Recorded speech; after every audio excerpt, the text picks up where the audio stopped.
L'offrande du premier-né demande que le fils aîné de chaque famille doive s'engager dans l'armée vostroyenne.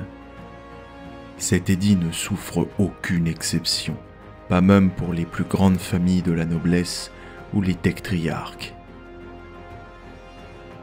La majorité des Vostroyens ont un profond respect pour les premiers-nés, car la populace considère le paiement de sa dette envers l'empereur d'une importance capitale. De façon inhabituelle, les recrues renforcent les régiments existants. Ce n'est pas toujours simple, mais ainsi les régiments vostroyens sont souvent à leur effectif maximum et comptent de nombreux vétérans dans leur rang. Par conséquent, les premiers-nés se considèrent comme une fraternité guerrière et mettent un point d'honneur à entraîner les bleus pour qu'ils répondent à leurs critères d'efficacité élevés. Peu de soldats entretiennent des liens aussi étroits au sein des régiments de la garde impériale. Les armes maniées par le régiment vostroyen sont toujours de véritables objets d'art, souvent transmis de génération en génération. Leurs crosses en bois précieux et leurs canons travaillés à la main détonnent des armes fabriquées en série des autres régiments. Seul le soldat le plus féroce du régiment a le droit de brandir l'étendard régimentaire. Cet honneur donne souvent lieu à des duels et des compétitions, et le vainqueur en arbore les cicatrices avec autant de fierté que la bannière elle-même. Les premiers-nés vostroyens font partie de l'élite de la garde impériale, et leur histoire est aussi longue qu'illustre. Mais ils portent pourtant un bien lourd secret.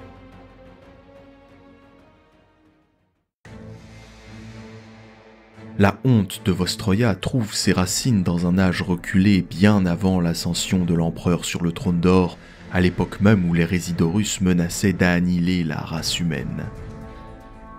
Tandis que les légions du maître de guerre renégat se taillaient un chemin sanglant vers Terra, l'empereur ordonna que les tectriarques mobilisent des soldats pour se dresser contre Horus. Chaque habitant de la planète contribuait déjà au colossal effort de guerre dans les fonderies de Vostroya, si bien que les tectriarques en vinrent à la conclusion qu'un tel sacrifice de main-d'œuvre les empêcherait de remplir les quotas de production. Estimant que les habitants de la planète seraient mieux employés à fabriquer des armes qu'à les utiliser, ils prirent la douloureuse décision de rejeter la requête de l'empereur. Une telle décision aurait pu passer inaperçue car de nombreux documents furent perdus au cours du conflit. Mais les Vostroyens n'eurent malheureusement pas cette chance. Lorsque les Advocatus Extator Tributi estimèrent le coût de la guerre, le refus de Vostroya refit surface. Robout Guilliman en personne demanda des comptes au tectriarque. Devant la colère du primarque des Ultramarines, les habitants de Vostroya supplièrent leurs dirigeants de négocier un accord qui leur permettrait de faire acte de contrition pour leur trahison supposée. Guilliman prévint que leur pénitence pourrait ne jamais prendre fin, mais les tectriarques acceptèrent sans discuter les termes de leur châtiment. C'est ainsi que furent créés les premiers-nés.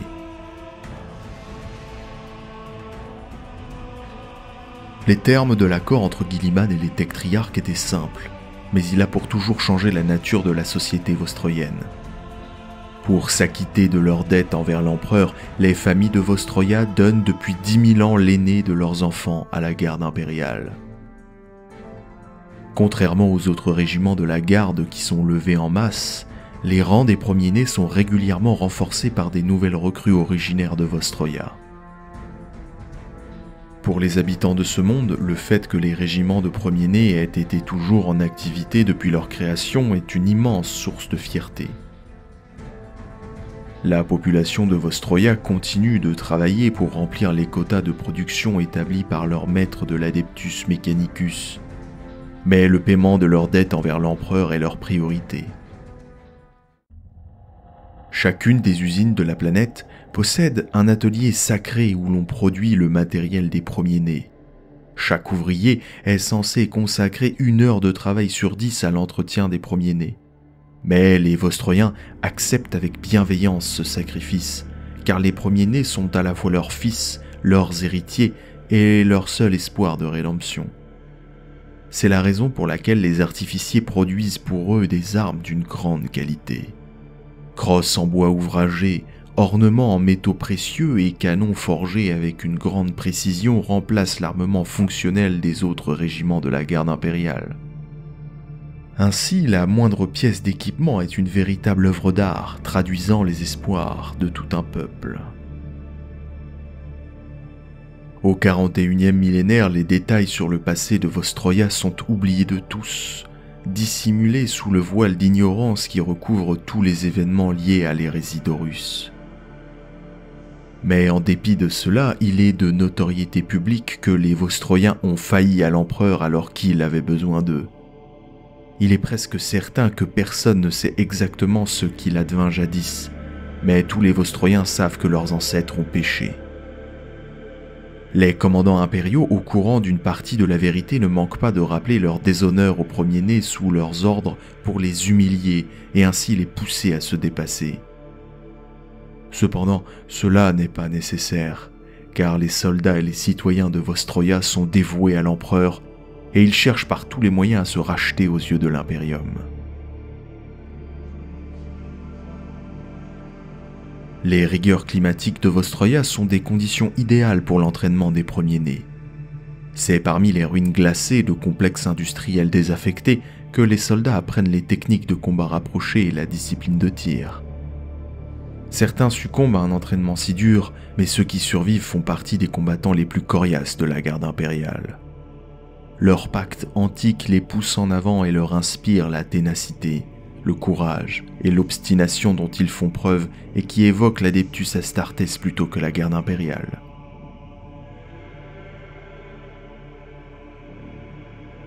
Aussi paradoxal que cela puisse paraître, les Vostroyens affichent un certain mépris pour les autres régiments de la garde impériale qu'ils estiment moins dévoués qu'eux. Cependant, ceux qui gagnent leur respect gagnent des amis pour la vie. L'ouverture de la Grande Faille n'a pas entamé la loyauté inébranlable des Vostroyens envers l'Imperium. La planète elle-même ainsi qu'une majorité de ses régiments sont coupés de la balise de l'Astronomicane par l'activité de la Cicatrix Maledictum. Les Vostroyens n'ont cependant pas seulement défendu leur propre territoire, mais ont aussi continué à envoyer des renforts dans d'autres zones de guerre afin de répondre aux derniers appels à l'aide reçus avant que la lumière de l'empereur soit soufflée. Sans Astronomicane pour les guider, les navigateurs vostroyens doivent naviguer à l'aveugle en se fiant uniquement à des datacartes ésotériques ou à leur mémoire défaillante pour contourner les périls du Warp. Peu de ces expéditions arrivent à destination. La plupart d'entre elles émergent bien loin de leur destination initiale ou disparaissent, dévorées par l'Immaterium. Malgré ces pertes tragiques, les Vostroyens persistent à envoyer chars et soldats dans les ténèbres, car jamais plus ils ne feront attendre un nouvel appel à la guerre.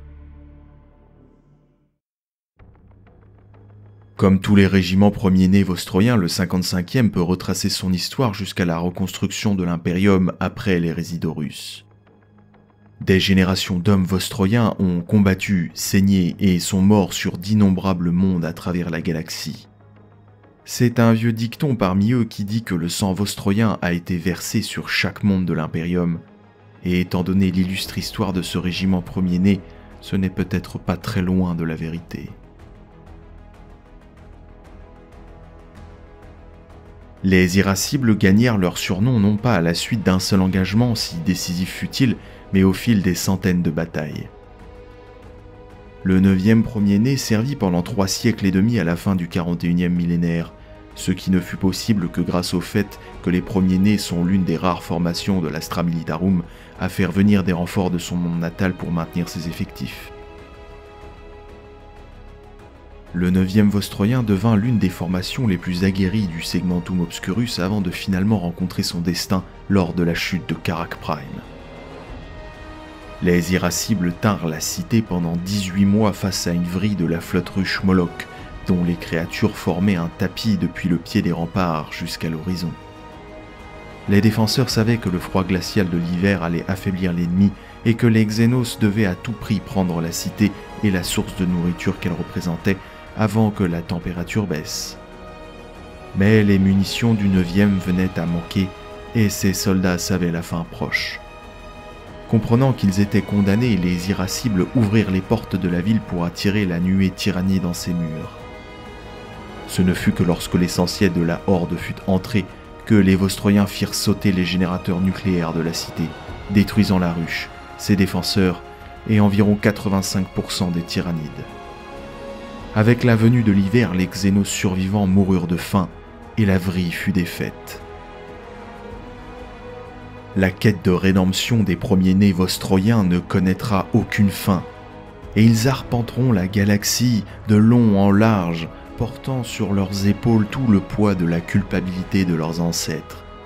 Mais rien ne pourra les empêcher de poursuivre ce but au nom de l'Empereur.